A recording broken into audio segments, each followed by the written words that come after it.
তোর সাহস তো কম নয়, আমার রাজ্যে দাঁড়িয়ে তুই অধর্ম করছিস, একটা নিরীহ পশুর প্রতি অত্যাচার করছিস, তাকে মারছিস, মারতে মারতে তোর 4টি বাড়ি 3টি ভেঙে ফেলেছিস। সত্যি করে বল, সত্যি করে বল তুই কে, বল তুই কে? ওই কালো রঙের মানুষটা পরিচয় দিচ্ছে মহারাজ। কলি বলিয়াই আমি দিন পরিচয়, কলি বলিয়াই আমি দিন পরিচয়, কলি বলিয়াই আমি দিন পরিচয়, আজ কলি বলিয়াই আমি দিন পরিচয়। দাপড়ির ভাই আমি শোনো মহাশয়, দাপড়ের ভাই আমি শোনো মহাশয়, দাপড়ির ভাই আমি শোনো মহাশয়, দাপড়ের ভাই আমি শোনো মহাশয়। এসেছি আমি এই গলিতে, এসেছি আমি এই গলিতে, এসেছি আমি এই গলিতে, এসেছি আমি এই গলিতে। আহা ধর্মরাজ্য গ্রাস করিতে এসেছি আমি এই গলিতে, ধর্মরাজ্য গ্রাস ও গো দেশ ছেড়ে বিদেশি করতে, ধর্মরাজ্য গ্রাস করিতে, দেশ ছেড়ে বিদেশি করতে, ধর্মরাজ্য গ্রাস করিতে, দেশ ছেড়ে বিদেশি হতে এসেছি আমি এই ধরাতে, এসেছি আমি এই ধরাতে। যেই বলেছে আমি হলাম কলি বলে, আচ্ছা আসুন আসুন আসুন আসুন চলে আসুন। হ্যাঁ হ্যাঁ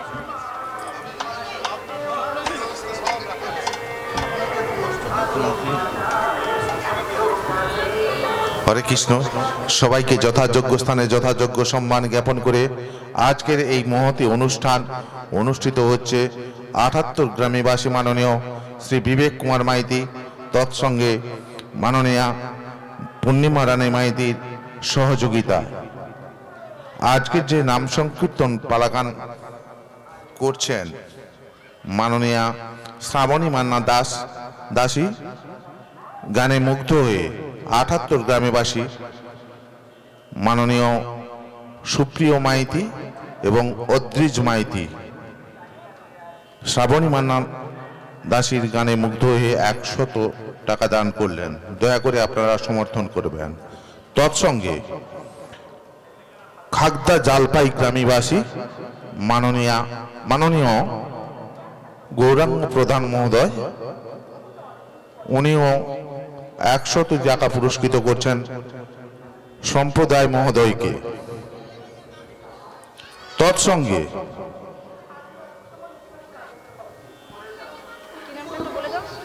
খাগদা গ্রামবাসী মাননীয় সূর্যকান্ত জেনা মহোদয় শ্রাবণী মান্না দাসীর গানে মুগ্ধ হয়ে ১০১ টাকা দান করলেন। দয়া করে আপনারা সর্বান্তকরণে সমর্থন করবেন। হরে কৃষ্ণ। নিতাই গৌর প্রেমানন্দে হরি হরি বল, হরি বল, হরি হরি বল। জয় রাধে। ও মায়েরা, মহারাজ পরীক্ষিত কালো রঙের মানুষটাকে বলছে, ওরে তুই যখন কলি এবার তোকে আমি দেব বলি, তোর সাহস তো কম নয়, তুই আমার রাজ্যে দাঁড়িয়ে অধর্ম করছিস, একটা নিরীহ পশুর প্রতি অত্যাচার করছিস, তাকে মারছিস, মারতে মারতে তার 4টে বাড়ি 3টে ভেঙে ফেলেছিস, তোকে আমি মেরেই ফেলবো, তোকে আমি শেষ করে ফেলবো। সঙ্গে সঙ্গে কলি বলে, মহারাজ আপনি আমায় মারবেন তো মারুন না, মারুন না, তবে হ্যাঁ আমাকে মারবার আগে আমার একটা প্রশ্নের উত্তর আপনায় দিতে হবে। কি তোর প্রশ্ন? আগে মহারাজ বলুন তো আপনার পিতা কজন?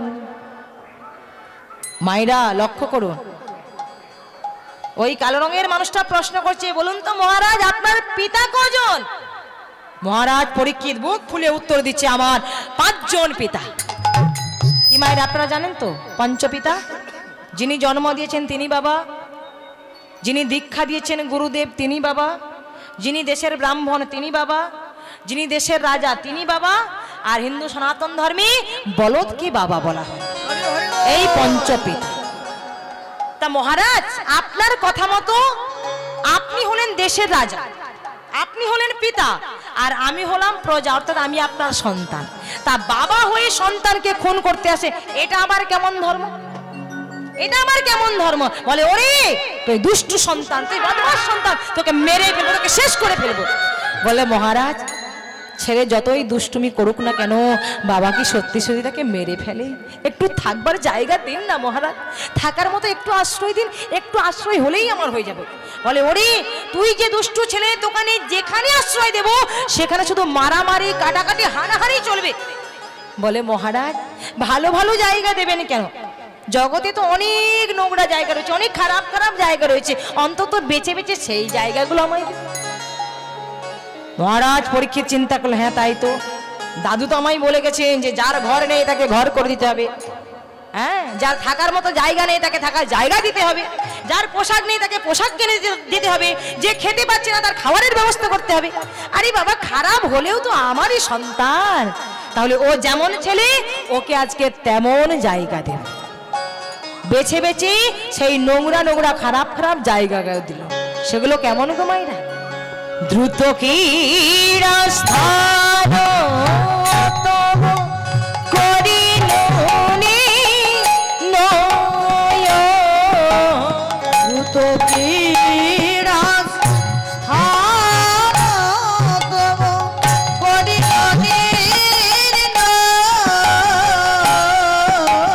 মদ্যপান স্থান সদাই তোমারি যে হয়, তোমারি যে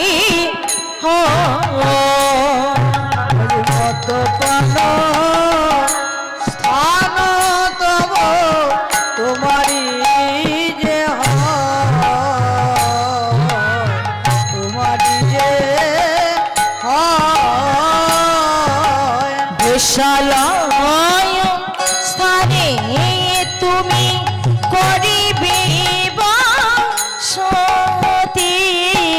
বেশালয় স্থানে তুমি করিবে বাসতি।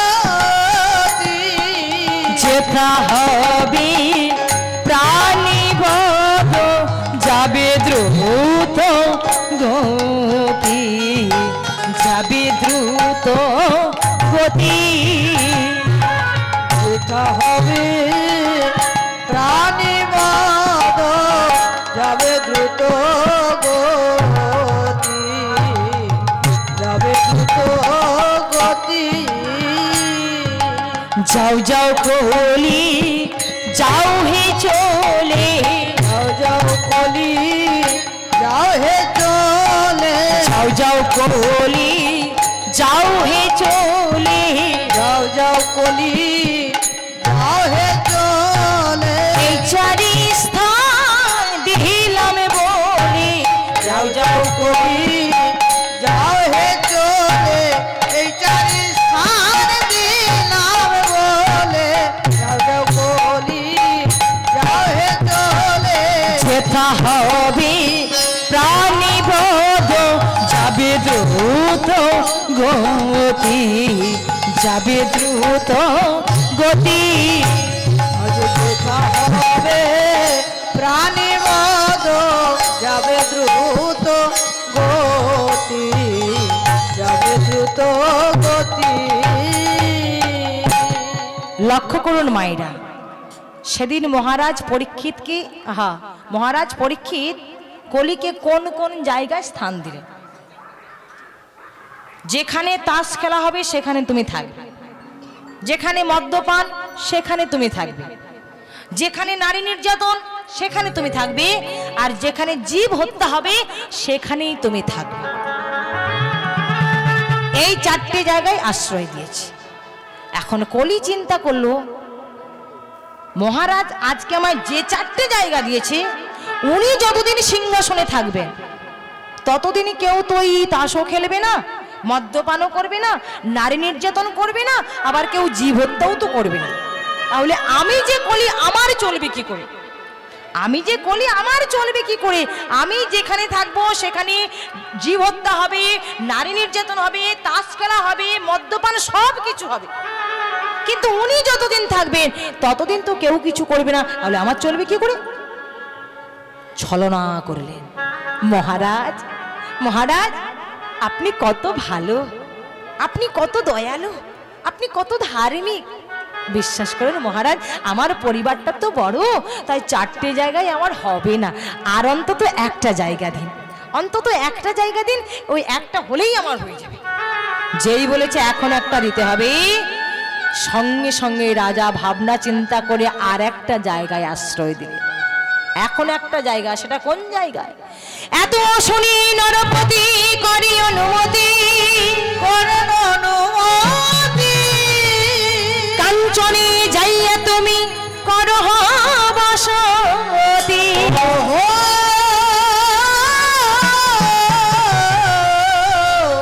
বসতি,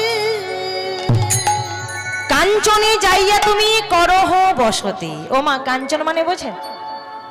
কাঞ্চন মানে কি গো? কি গো মায়েরা, কাঞ্চন মানে বোঝেন না? সোনা, সোনাকে কাঞ্চন বলে না? আবার যেমন তেমন সোনা নয়, পাপ সোনার মধ্যে আশ্রয় দিয়েছে। পাপ সোনা, কোনো দুষ্টু দুরাচারী ব্যক্তি ব্যবহৃত সোনা যদি কোনো সাধু ব্যক্তি পরিধান করে, কলি কিন্তু সাধুকেই গ্রাস করবে। এই পাপ সোনার মধ্যে আশ্রয় দিয়েছে।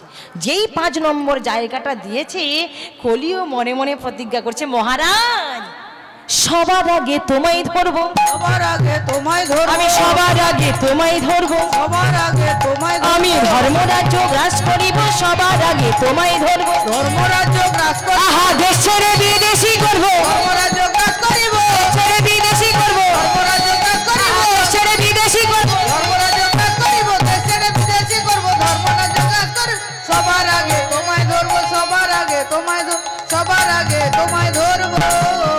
কলিও মনে মনে প্রতিজ্ঞা করছে, মহারাজ এই 5 নম্বর জায়গার জন্য সবার আগে আমি আপনাকেই গ্রাস করব।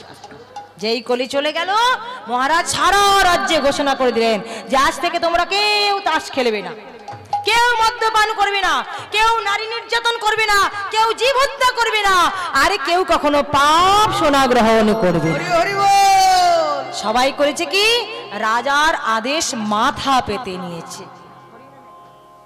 সবাই রাজার আদেশ মাথা পেতে নিয়েছে। কেউ তাস খেলে না, কেউ মদ্যপান করে না, কেউ নারী নির্যাতন করে না, কেউ জীব হত্যা করে না, আবার কেউ কখনো পাপ সোনা গ্রহণ করে। সুন্দরভাবে রাজ্য চলছে। অনেকগুলো দিন কেটে যায়। একদিন রাজা চিন্তা করলো, দেখি তো আমার রাজ্যবাসীরা কেমন আমার আদেশ পালন করছে, একবার ঘুরে দেখে আসি। এই রাজ্য দর্শন করবার জন্য সবেমাত্র একটা চরণে বের করেছে, অমনি চমকে উঠেছে, কি বাবা, এটা আবার কি? এটা কি? আমি তো প্রতিদিন দেখি, কিন্তু এর ভেতরে কি রয়েছে সেটাই আমার জানা হলো না। কি রয়েছে বলুন তো মা? ওই আগেকার দিনে বাড়িতে কাঠের সিন্দুক থাকতো না বাবা, দরজার আড়ালে রয়েছে একটা কাঠের সিন্দুক। মহারাজ চিন্তা করলো, আমি তো সিন্দুকটা প্রতিদিন দেখি, কিন্তু ওর ভেতরে কি রয়েছে সেটাই আমার দেখা হলো না। আজকে যখন রাজ্য দর্শনে যাচ্ছি, একবার দেখি তো ওর ভেতরে কি রয়েছে। যেই সিন্ধুকের ঢাকনাটা খুলেছি, দেখে সিন্ধুকের মধ্যে কি সুন্দর একটা সোনার মুকুট, কি সুন্দর চকচক চকচক চকচক করছে। হাত দিয়ে তুলে তাকে বাইরে বের করে একটা পরিষ্কার কাপড় দিয়ে যখনই মুছে দিচ্ছি না, ডিজাইনটা আরো সুন্দরভাবে উজ্জ্বল হয়ে উঠেছে, একেবারে ঝলমল ঝলমল ঝলমল করছে। এত ভালো লেগেছে, মহারাজ নিজের মাথার থেকে মুকুটটা খুলে ওই মুকুটটা পরেছে, আয়নার সামনে দাঁড়িয়েছে, বলে আহা কি সুন্দর লাগছে তো আমায়, হ্যাঁ কি সুন্দর লাগছে তো আমায়। তা আজকে তো রাজ্য দর্শনে যাচ্ছি, একবার ওই মুকুটটা মাথায় দিয়ে আমি রাজ্য দর্শন করে আসি। তাই করলো কি বা, ওই সিন্ধুক থেকে বের করে মুকুটটা মাথায় নিয়ে এবার রাজ্য দর্শনে বেরিয়েছে। তাই গৌর হরি বল, হরি বল, হরি নাম একেবারে বলো না, কৃষ্ণ নাম একেবারে বলো না, এই হরি নাম জপয় বীরা, হরি নাম জীবনের সাধনা।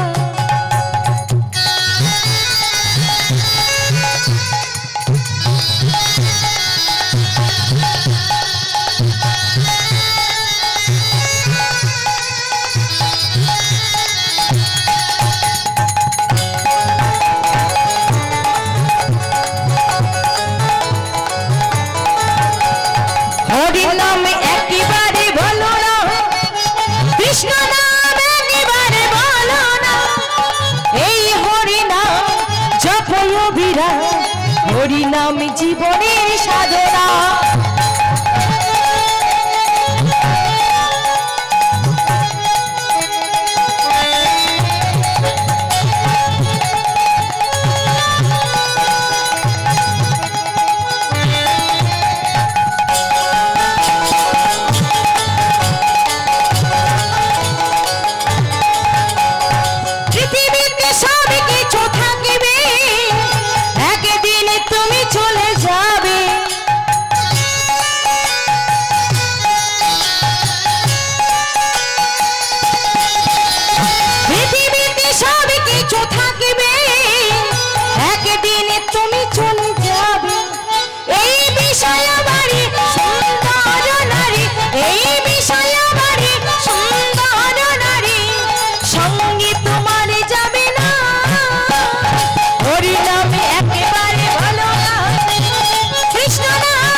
হরি নাম জীবনের সাধনা। কে আছো, কে আছো? আমার একটু জল দাও, একটু জল দাও। পিপাসায় আমার বুকটা ফেটে যাচ্ছে, আমার মুখের ভেতরটা শুকিয়ে যাচ্ছে, সারা শরীরে আমার তত্তর করে কাঁপছে। একটু জল, একটু জল। কে আছো? আমার একটু জল দাও। মহারাজ পরীক্ষিত রাজ্য দর্শনে বেরিয়েছেন। কিছুটা পথ যেতে না যেতে হঠাৎ তিনি পিপাসায় কাতর হয়ে উঠলেন। জল জল বলে চিৎকার করলেন। কিন্তু মায়েরা যে জায়গায় দাঁড়িয়ে জল জল বলে চিৎকার করলেন সেখানে একটা পিপিলিকাও পর্যন্ত ছিল না। চিন্তা করলেন জলের জন্য কি তাহলে আজকে আমার জীবনটা চলে যাবে? আমি কি এক বিন্দু জলও পাবো না? আমি কি এক বিন্দু জলও পাবো না? দেখলো কিছুটা দূরে একটা গভীর জঙ্গল। মনে মনে ভাবলেন জঙ্গলে যখন রয়েছে নিশ্চয়ই জঙ্গলের মধ্যে কোনো সাধু মুনি ঋষি রয়েছে, ওনাদের কাছে গেলে আমি নিশ্চয়ই জল পাবো। ঘোড়ার পিঠ থেকে নেমে ছুটতে ছুটতে চলল সেই গভীর জঙ্গলে। গভীর জঙ্গলে সে দেখে একটা গাছের তলায় একজন ঋষি ধ্যানমগ্ন অবস্থায় বসে রয়েছে। সেই ঋষিকে ডাকতে লাগলেন, এই যে শুনছেন, আমার একটু জল দিন না, একটু জল। পিপাসায় আমার বুকটা ফেটে যাচ্ছে, একটু জল দিন না, দিন না আমায় একটু জল। ও মায়েরা, তিনি জল দেবেন কি করে? তার মনটা তো ইহ জগতে নেই, মনটা চলে গেছে গোবিন্দের চরণে। ইহ জগতের কোনো কথাই তিনি শুনতেই পারছেন। মহারাজ চিন্তা করলেন তাহলে আমাকে একটু জোরে জোরে বলতে হবে, তবেই উনি শুনতে পাবেন। এই যে শুনছেন, আমি হস্তিনাপুরের নতুন রাজা, আমার দাদু তৃতীয় পাণ্ডব অর্জুন আর তার রথের সারথি ছিলেন পরমেশ্বর ভগবান কৃষ্ণচন্দ্র। আমি আপনাদের জন্য কত কিছু করে দিয়েছি, কিন্তু আজ আমার বড্ড পিপাসা পেয়েছে। একটু জল দিন না, দিন না আমায় একটু জল, আমায় একটু জল দিন না। জল জল করে চিৎকার করলেন, তিনি জল পেলেন। মনের মধ্যে ক্রোধ সৃষ্টি হলো, তাহলে উনি সত্যিকারের সাধু নন, উনি হলেন ভণ্ড সাধু। উনি যখন ভণ্ড, এবার ওনাকে শাস্তি দেব, ওনাকে শাস্তি দেব আমি। কিন্তু কি শাস্তি দেব, কি শাস্তি দেব, কি শাস্তি দেব? ব্রহ্মণাদের পতিরে অভিশাপ দিল, অভিশাপ দিল, কি রঞ্জিত হয় ভাবিতে লাগিল,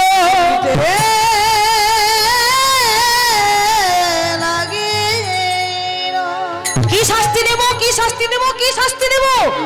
এই চিন্তা করতে করতে হঠাৎ দেখতে পেল কিছুটা দূরে রয়েছে একটা মৃত সর্প, মরা সাপ। ধনুকের ছিলা দিয়ে ওই মৃত সর্পটা তুলে নিয়ে ঋষির গলায় জড়িয়ে দিলেন। এটাই আপনার শাস্তি। যখন আপনার ধ্যান ভঙ্গ হবে আপনি জানতে পারবেন যে আমি এসেছিলাম আপনার কাছে জল চাইবার জন্য। এই মৃত সর্প ঝুলিয়ে দিয়ে তিনি যখন রাজ্যে ফিরে এলেন, আর এদিকে ও মায়েরা, যে ঋষি ধ্যান করেছিলেন নাম ছিল সমীক ঋষি। ওই সমীক ঋষির একজন সন্তান নাম ছিল সিঙ্গি, কিছুটা দূরে সখাদের সঙ্গে খেলা করেছিল। ওই সখাদের মধ্যে একজন সখা যার নাম ছিল গৌরমুখ ছুটতে ছুটতে এসেছে, এই সিঙ্গি, সিঙ্গি, এই সিঙ্গি, আমি এই মাত্র দেখে এলাম গুরুদেবের গলায় যেন একটা সাপ ঝুলছে রে। যেই বলেছে সাপ ঝুলছে, সঙ্গে সঙ্গে খেলা পরিত্যাগ করে ছেলেটা ছুটে এসেছে, আর এসেই দেখছে যে বাবার গলায় একটা সাপ ঝুলছে। সঙ্গে সঙ্গে করলো কি, সাপের মুখটা একেবারে চেপে ধরেছে। আর যেই চেপে ধরেছে দেখে এটা মৃত সাপ, মৃত সর্প। মৃত সর্প আমার বাবাকে কখনো ছবল মারতে পারে? নিশ্চয়ই ছবল মারতে পারে না। এই বলে সর্পটাকে নিয়ে একেবারে দূরে ছুঁড়ে ফেলে দিয়েছে। এই দূরে ছুঁড়ে ফেলে দিয়ে সবেমাত্র কৌশিকী গঙ্গার জলে নেমেছে হাতটা ধোয়ার জন্য। এবার জলটা যেই না হাতে নিয়েছে মনের মধ্যে প্রশ্ন জাগলো, তাই তো সাপটা যদি মরা হবে তাহলে আমার বাবার গলায় এলো কি করে? মরা সাপ তো আর এমনি এমনি আসতে পারে না, তাহলে কেউ ইচ্ছে করে কাজটা করেছে। যে আমার বাবার গলায় মৃত সর্প ঝুলিয়ে দিয়েছি, আমি তাকে অভিশাপ দিলাম 7 দিন পরে তার তক্ষ দংশনে মৃত্যু হবে, মৃত্যু হবে, মৃত্যু হবে। যেই অভিশাপ দিয়েছে সঙ্গে সঙ্গে ঋষির ধ্যান ভঙ্গ হয়ে গেছে। ওরে সিঙ্গি, সিঙ্গি, তুই কি করলি বাবা? তুই কি করলি? না জেনে না বুঝে দেশের রাজাকে তুই অভিশাপ করে ফেললি। ওরে তিনি আমার কাছে এসেছিলেন জল চাইবার জন্য, কিন্তু আমি ধ্যানমগ্ন ছিলাম বলে আমি জল দিতে পারিনি। তার প্রমাণ হিসাবে আমার গলায় তিনি মৃত সর্প ঝুলিয়েছে। আর তুই না জেনে না বুঝি অভিশাপ করলি। ফিরিয়ে নে বাবা, তোর অভিশাপ তুই ফিরিয়ে নে। সিংহী বলেছিল, পিতা আপনি কি জানেন না? না আপনি ভুলে গেছেন? ধনুক থেকে স্বর আর মুখ থেকে বাক্য যদি একবার বেরিয়ে যায় তাকে তো আর কখনো ফেরানো যায় না, তাই না? অভিশাপ দিয়ে যদি তাকে ফিরিয়ে নেওয়া যেত তাহলে রামচন্দ্রের পিতা দশরথকে অকালে প্রাণ হারাতে হতো না। তাহলে এক কাজ কর বাবা, তুই জানিয়ে আয় দেশের রাজাকে, জানিয়ে আয় তার মৃত্যু সংবাদ। বলে, পিতা আমি প্রতিজ্ঞা করেছি যে আপনার গলায় মৃত সর্প ঝুলিয়ে দিয়েছি, আমি তার মুখ দর্শন করব না। তাই পাঠাতে যদি হয় আপনি আপনার শিষ্য গৌরমুখকে পাঠিয়ে দিন। গুরুদেবের চরণে প্রণাম জানিয়ে গৌরমুখ এসেছে হস্তিনাপুরে। মহারাজ চমকে উঠলেন, কে? মহারাজ আমি হলাম গৌরমুখ। আচ্ছা বলুন তো মায়েরা, যিনি ধার্মিক রাজা, দয়াল রাজা, তিনি আজকে সামান্য এক গ্লাস জলের জন্য ঋষির কাছে অপরাধ করে ফেললেন, ঋষির গলায় মৃত সর্প ঝুলিয়ে দিলেন। এর কারণটা কি বাবা? ওই যে কলিকে 5 নম্বর জায়গাটা দিয়েছিল, পাপ সোনা। আজকে মহারাজ যে মুকুটটা মাথায় দিয়ে রাজ্য দর্শনে এসেছিলেন, ওটা কার মুকুট? কংসের শ্বশুর মশাই জরাসন্ধকে যখন পরাজিত করা হলো তখন ওই মুকুটটা ভগবানের হাতে দিলেন, ভগবান নিয়ে ভীমের হাতে দিলেন, আর ভীম করলেন কি ওই মুকুটটা সিন্ধুকের মধ্যে রাখলেন। আর আজকে মহারাজ পরীক্ষিত সেটা না জেনে না বুঝে ওই মুকুটটা মাথায় দিয়ে রাজ্য দর্শনে বেরিয়েছেন। তাই তো তাকে কলি গ্রাস করেছে। সাধুকে দেখে অপমান করতে লাগলো, মনের মধ্যে ক্রোধ সৃষ্টি হলো, অপমান করে মৃত সর্প গলায় ঝুলিয়ে দিয়েছে। কিন্তু যখন বাড়িতে এসে মাথা থেকে মুকুটটা খুলে দিয়েছে সঙ্গে সঙ্গে কলিও নেমে গেছে। যেই কলি নেমে গেছে এবার নিজে আফসোস করতে লাগলো, আমি কি অপরাধ করলাম, আমি কি ভুল করলাম, আমি না জেনে না বুঝে বেশি আমি সেই ধ্যানরত ঋষির কাছে অপরাধ করে ফেলেছি। এই যখন নিজে আফসোস করতে লাগলো আর ঠিক ওই সময় গৌরমুখ এসে দাঁড়িয়েছে। মহারাজ চমকে উঠলেন, কে? আগে মহারাজ আমি হলাম গৌরমুখ, বলুন আমি আপনার জন্য কি করতে পারি? বলে, না মহারাজ, আজকে আমি আপনার কাছে আঁচল পেতে কিছু নিতে নয়, এসেছি আপনাকে কিছু দেওয়ার জন্য। আপনি আমায় দেবেন? বলুন আপনি আমায় কি দেবেন? মহারাজ আমি আপনাকে একটা দুঃসংবাদ দেব। আপনি কি বলছেন? হ্যাঁ মহারাজ, আজকে সকালবেলা আপনি যে আমার গুরুদেবের গলায় মৃত সর্প ঝুলিয়ে দিয়েছেন, আমার গুরুদেব আপনাকে ক্ষমা করে দিলেও গুরুপুত্র সিংহী সে যে আপনাকে অভিশাপ করে ফেলেছে। কি বললেন গুরুপুত্র সিংহী আমাকে অভিশাপ? বলুন না আমায় কি অভিশাপ করেছে আপনি বলুন না। বলে, মহারাজ আমি যদি বলি তাহলে আপনার পায়ের তলা থেকে মাটি সরে যাবে, আপনি সেটা সহ্য করতে পারবেন। বলে, তবুও যে আমায় শুনতে হবে, কি অভিশাপ করেছে তবু সেটা আমায় শুনতে হবে। আপনি বলুন না কি অভিশাপ দিয়েছে। মহারাজ আমার গুরুপুত্র সিংহী আপনাকে অভিশাপ দিয়েছে, 7 দিন পরে আপনার তক্ষক দংশনে মৃত্যু হয়ে যাবে। এই কথা শোনার সঙ্গে সঙ্গে মহারাজ পরীক্ষিত আনন্দে নেচে উঠেছে। নিতাই গৌর প্রেমানন্দে হরি বল, হরি বল, হরি বল। এই তো আমি পেয়ে গেছি, আমি আমার উপযুক্ত শাস্তি পেয়ে গেছি, উপযুক্ত সাজা আমি পেয়ে গেছি। আমার পরমায়ু মাত্র 7 দিন, পরমায়ু 7 দিন। এবার আমি কি করব? আমার কি করা উচিত? আমার কর্তব্য কি? রাস্তায় বেরিয়ে পড়ল, যাকে দেখছে তাকে জিজ্ঞাসা করছে, বলুন না আমি কি করব? আমার পরমায়ু তো মাত্র 7 দিন, আপনারা বলুন না আমার কি করা উচিত? সেদিন কেহ বলেছিল, মহারাজ আপনি এক কাজ করুন, আপনি ধ্যান করুন, আপনি যজ্ঞ করুন, আপনি তপস্যা করুন। কিন্তু কোনো কিছুতেই মহারাজ পরীক্ষিতের মন বিদীর্ণ হচ্ছে না। আর ঠিক এমতো অবস্থায় দেবর্ষি নারদ এসে সুপরামর্শ দিয়েছিলেন, মহারাজ এসব আপনার কিচ্ছু করা লাগবে না, আপনাকে যজ্ঞ করতে হবে না, ধ্যান করতে হবে না, তপস্যাও করতে হবে না। আপনি চলে যান হরিদ্বারে গঙ্গার ঘাটে, যেখানে প্রভুপাদ ছিল শ্রী শুকদেব গোস্বামী হরি কথা কৃষ্ণ কথা বর্ণনা করছেন, আর আপনি ধুলার উপরে বসে বসে পরমানন্দে শ্রবণ করবেন। তাই তিনি ছুটে এসেছিলেন হরিদ্বারে গঙ্গার ঘাটে। তা বলুন তো মায়েরা, মহারাজ পরীক্ষিতের মধ্যে একটা চিন্তা ছিল, ব্রাহ্মণের অভিশাপ হয়েছিল তার, সেই ব্রহ্মশাপ থেকে মুক্তি পাওয়ার জন্য হরিদ্বারে গঙ্গার ঘাটে তিনি হরিনাম শ্রবণ করেছিলেন। তাহলে আমাদের তো কোনো টেনশন নেই, কোনো তো চিন্তা নেই, তা আজকে আমরা এত কষ্ট করে হরিবাসরে বসে হরিনাম শুনবো কেন? কি বাবা, তাই না? এই শীতের দিনে এত কষ্ট করে আমরা হরিনাম শুনবো বা কেন?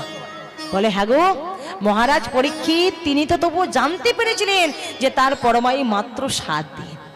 বলুন তো মায়েরা, এই জগতে আমরা কেউ কি জানি যে আমাদের পরমায়ুটা কতদিন, কতদিন আমরা বাঁচবো?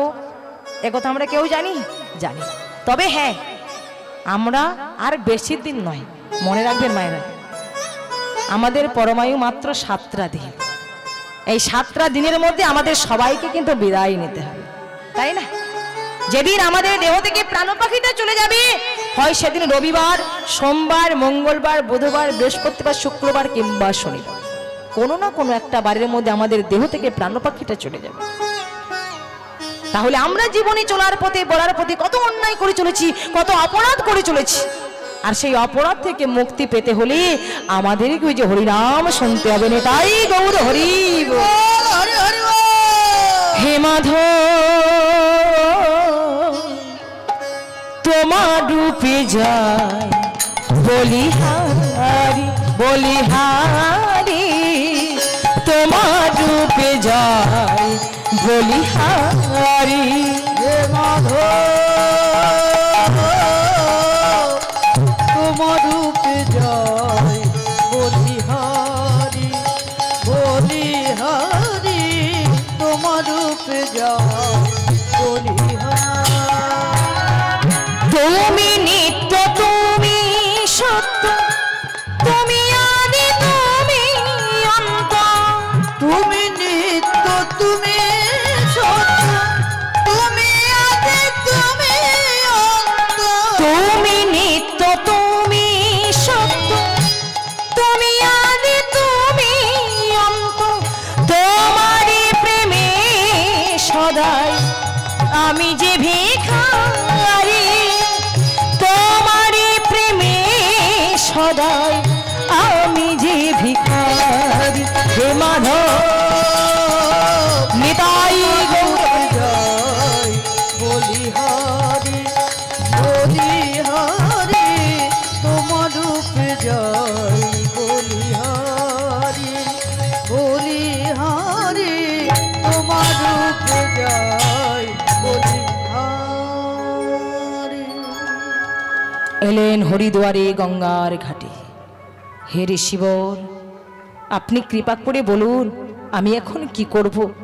আমার পরমায়ু মাত্র 7 দিন, আপনি বলুন আমি কি করব? সেদিন তিনি একটা প্রশ্ন করেছিলেন, পরীক্ষিত বলো তো তুমি কি হতে চাও?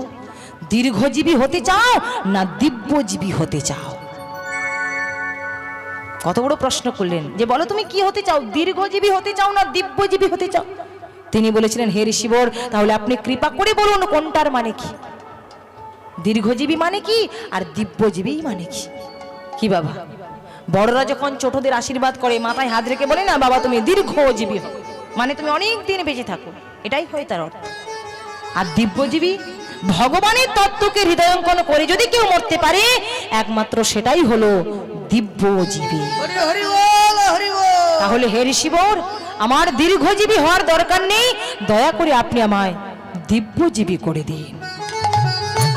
ভগবানের তত্ত্বকে হৃদয়ঙ্কন করে যেন আমি মরতে পারি, দয়া করে আপনি সেই ব্যবস্থাই করে দিন। তাই 1 সপ্তাহ না সেবা করে না ঘুমিয়ে হরিনাম শ্রবণ করেছিলেন।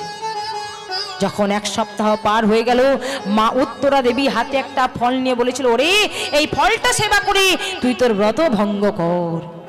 মহারাজ পরীক্ষিত সেদিন ফলটা হাতে নিয়ে যেই না দুভাগ করেছে, দেখে ফলের মধ্যে একটা ছোট্ট পোকা। বলে এটাই ছিল সেদিনকার তক্ষক। হাত জোড়ো করে বলল, হে তক্ষক তুমি আমায় দংশন করো।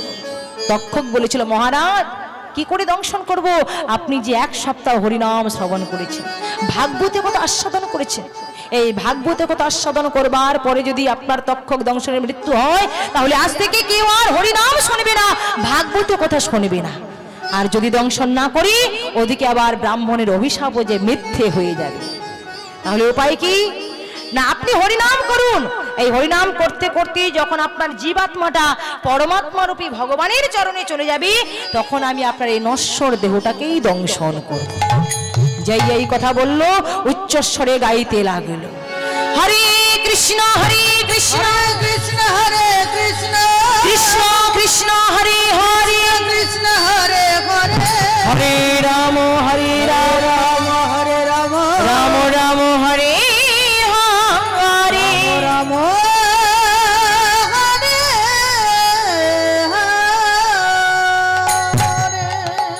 হরিনাম করতে করতে যখন জীবাত্মাটা পরমাত্মা রূপী ভগবানের চরণে চলে গেল, তক্ষক ওই মৃত দেহকে যেই না দংশন করেছে, আজকে তক্ষক নিজেই উদ্ধার হয়ে গেছেন। তাই গৌর হরি হরি শুনি হে গোকুল নগরিয়া আজা আজা শবরিয়া।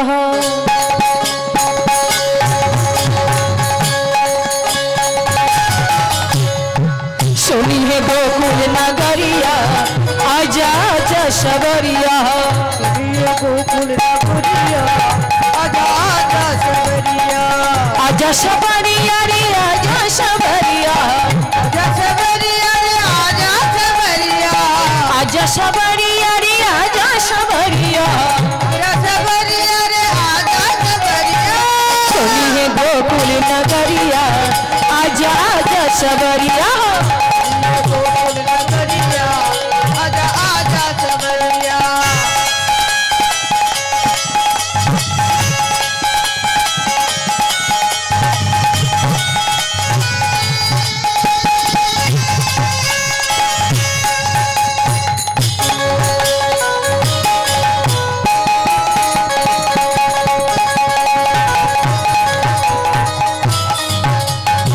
वृंदावन में तुम हो राजा, वृंदावन में तुम हो राजा, आजा आजा माखन खाजा, आजा आजा माखन खाजा। सुनी है देखी नगरिया आजा आजा शबरिया, गोकुल नगरिया आजा आजा शबरिया। सुनिए गोकुल नगरिया आजा आजा शबरिया। सुनिए गोकुल आजा शबरिया।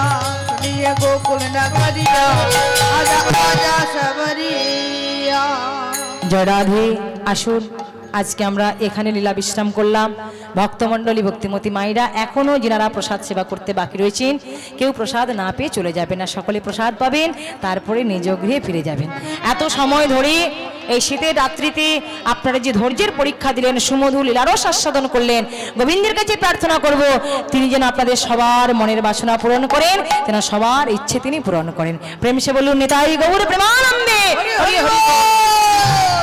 পরীক্ষিতের ব্রহ্মশাপে মোচন হইল, পরীক্ষিতের ব্রহ্মশাপ মোচন হইল, পরীক্ষিতের ব্রহ্মশাপে মোচন হইল, পরীক্ষিতের ব্রহ্মশাপ মোচন হইল। এবার প্রেমানন্দে ভক্তগণে হরি হরি বলো, প্রেমানন্দে ভক্তগণ হরি হরি বলো। এবার প্রেমানন্দে ভক্তগণে হরি হরি বলো, প্রেমানন্দে ভক্তগণ হরি হরি বলো। নিতাই গৌর হরি বল, নিত্যানন্দের বল, শ্রী অদ্বৈতের বল, শ্রীরাজ গদাধরের বল, নিতাই গৌর হরি বল, নিত্যানন্দের বল, শ্রী অদ্বৈতের বল, শ্রীপাদ গদাধরের বল। হরি বল হরি বল হরি বল হরি বল হরি বল হরি বল হরি বল হরি হরি হরি নিতাই গৌর প্রেমানন্দে। হরি হরি বল, হরি বল, হরি বল, হরি বল। জয় জয় রাধে। করেছি যে আপনার গলায় মৃত সর্প ঝুলিয়ে দিয়েছি, আমি তার মুখ দর্শন করব না, তাই পাঠাতে যদি হয় আপনি আপনার শিষ্য গৌরমুখকে পাঠিয়ে দিন।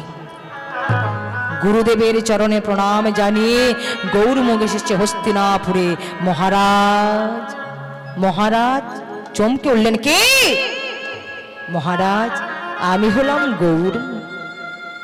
আচ্ছা বলুন তো মায়েরা, যিনি ধার্মিক রাজা, দয়াল রাজা, তিনি আজকে সামান্য এক গ্লাস জলের জন্য ঋষির কাছে অপরাধ করে ফেললেন, ঋষির গলায় মৃত সর্প ঝুলিয়ে দিলেন। এর কারণটা কি? এর কারণটা কি বাবা? ওই যে কলিকে 5 নম্বর জায়গাটা দিয়েছিল, পাপ সোনা। আজকে মহারাজ যে মুকুটটা মাথায় দিয়ে রাজ্য দর্শনে এসেছিলেন, ওটা কার মুকুট? কংসের শ্বশুর মশাই জরাসন্ধ। জরাসন্ধকে যখন পরাজিত করা হলো, তখন ওই মুকুটটা ভগবানের হাতে দিলেন, ভগবান নিয়ে ভীমের হাতে দিলেন, আর ভীম করলেন কি ওই মুকুটটা সিন্ধুকের মধ্যে রাখলেন।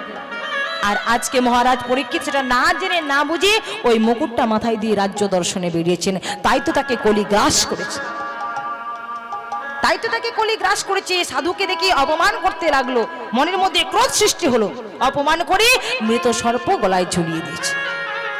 কিন্তু যখন বাড়িতে এসে মাথা থেকে মুকুটটা খুলে দিয়েছি, সঙ্গে সঙ্গে কলিও নেমে গেছে। যেই কলি নেমে গেছে, এবার নিজে আফসোস করতে লাগলো, এ আমি কি অপরাধ করলাম, এ আমি কি ভুল করলাম, আমি না জেনে না বুঝে বেশি আমি সেই ধ্যানরত ঋষির কাছে অপরাধ করে ফেলি। এই যখন নিজে আফসোস করতে লাগলো, আর ঠিক ওই সময় গৌরমুখ এসে দাঁড়িয়েছে। মহারাজ চমকে উঠলেন, কে কে? আগে মহারাজ আমি হলাম গৌরমুখ, বলুন বলুন আমি আপনার জন্য কি করতে পারি? বলে না না মহারাজ, আজকে আমি আপনার কাছে আঁচল পেতে কিছু নিতে নয়, এসেছি আপনাকে কিছু দেওয়ার জন্য। আপনি আমায় দেবেন? বলুন বলুন আপনি আমায় কি দেবেন? মহারাজ আমি আপনাকে একটা দুঃসংবাদ দেব।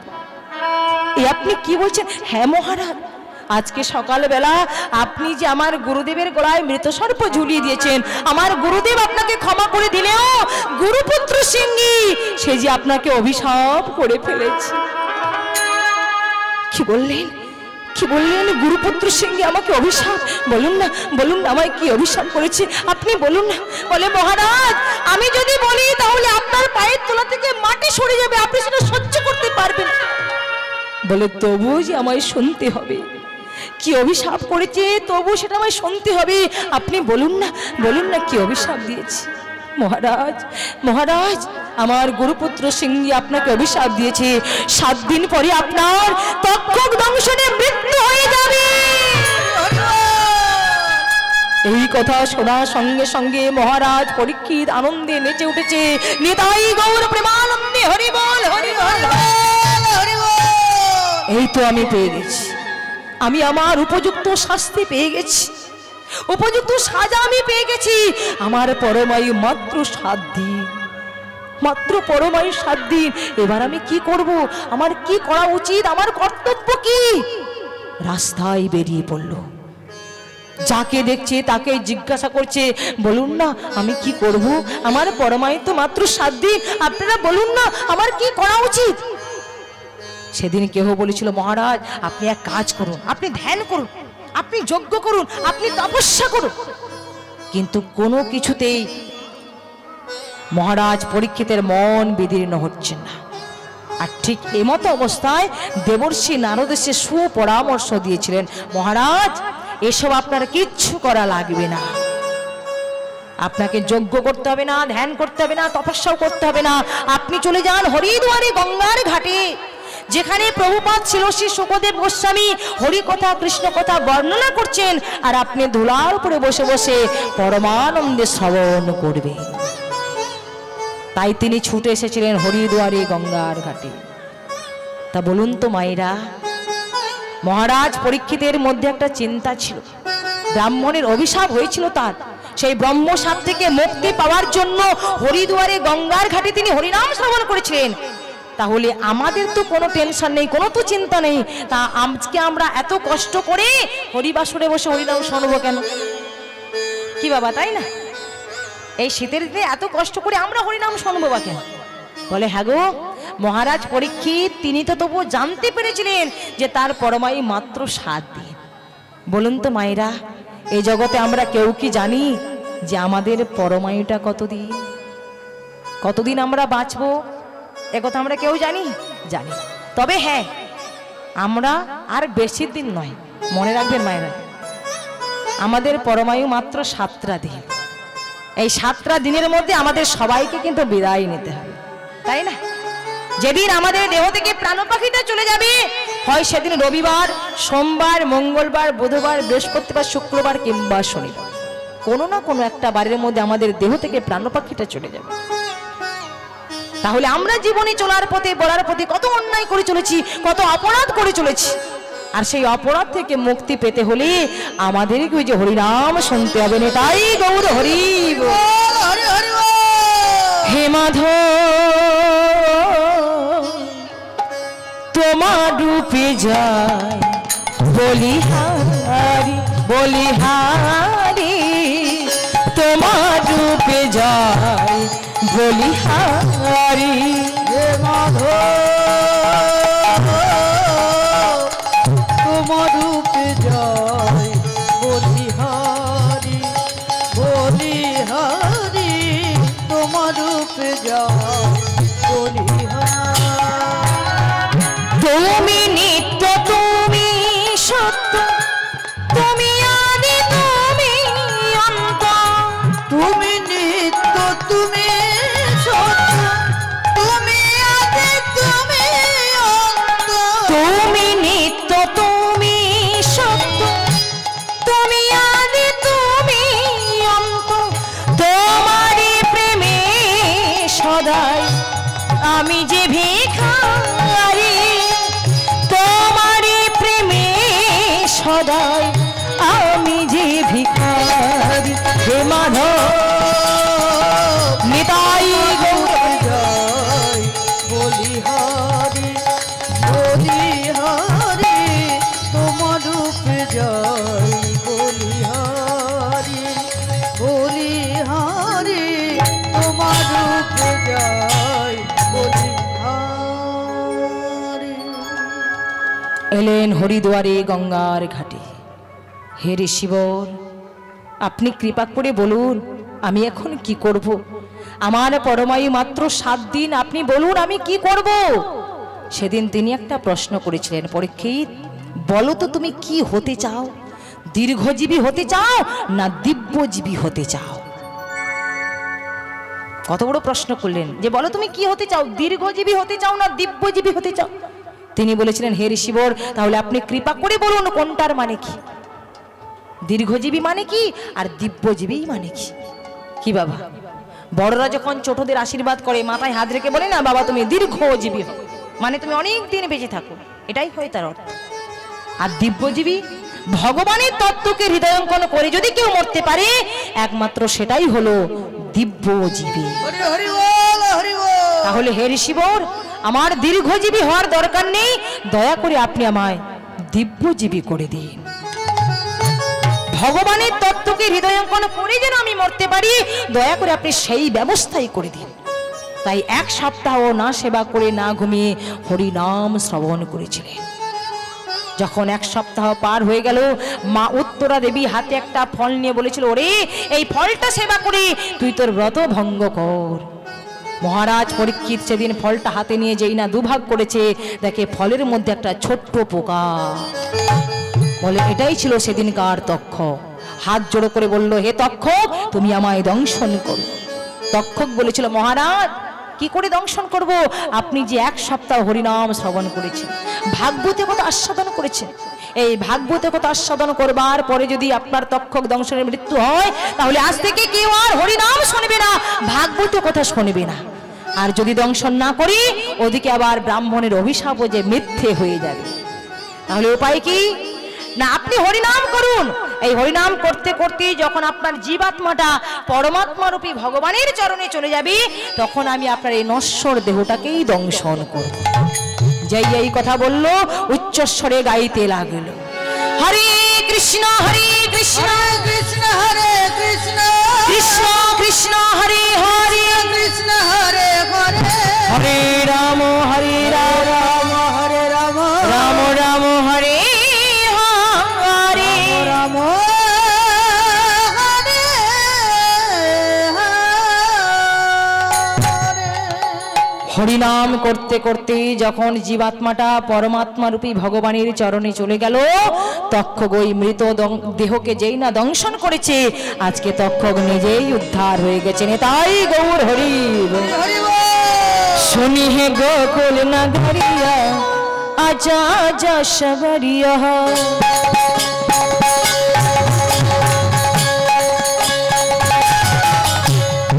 सुनी है गोकुल नगरिया आजा आजा शबरिया गोकुल नगरिया आजा आजा शबरिया आजा शबरिया रे आजा शबरिया आजा शबरिया रे आजा शबरिया आजा शबरिया रे आजा शबरिया आजा शबरिया रे आजा शबरिया सुनी है गोकुल नगरिया आजा आजा शबरिया गोकुल नगरिया आजा आजा शबरिया